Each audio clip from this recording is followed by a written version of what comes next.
All right, so let's get your spikes on. We're gonna do about 3 or 4 accelerations before we get on the runway, okay? Ooh, hey, I know you. They let you in here again? Interesting. Well, you're here now. So as you can see, we have our tape measure. We got some cones, so you know the deal. Let's ride. Let's ride. The approach, long jump and triple jump, by my definition, is to build up enough speed and enough momentum in order to jump out as far into the sand as you possibly can. Now, that doesn't mean we're taking our top speed from the track and bringing it right onto the runway, at least not in the beginning.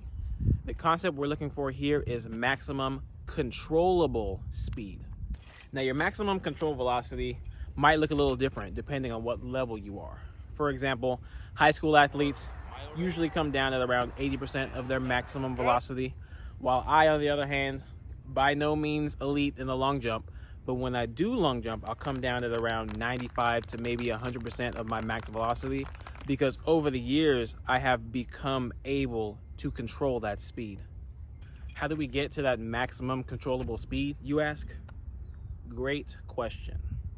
Well, I can tell you right off the bat, it is not by running as fast as you can starting back there. Step 1, please count your steps. 1, 2, 3, 1, 2, 1, 2, 3. If you're not counting your steps, then I don't know. We're only counting the steps of the foot that we jump off of. We're not counting every step.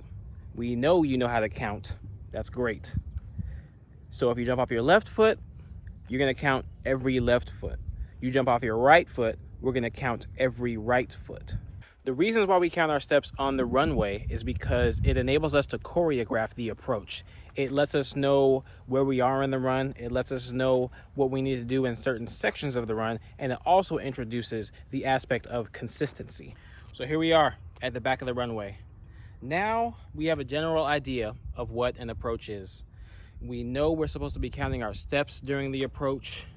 We have gotten our mark for our approach. You don't have your mark yet? That won't do. Follow me. There's a couple of different ways you can get your approach. The way I like to do it is out on the track because that's gonna avoid any steering. Steering is pretty much aiming for the board. So what you're gonna do is you're gonna take your tape measure, roll it out on the track like I'm doing now, have your athlete starting at 0, run however many steps you want for their approach. Wherever their jump foot lands, that's the mark. Okay, now we have our mark for our approach. But before we get on the runway, we want to make sure that we work on that consistency on the track first.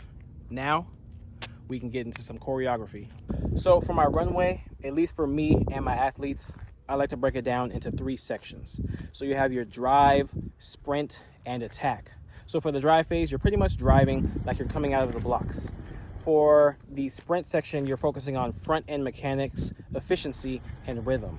For the last section, the attack section, you're pretty much attacking the board. The 3 sections in your approach are broken down by your steps, which is why you count them.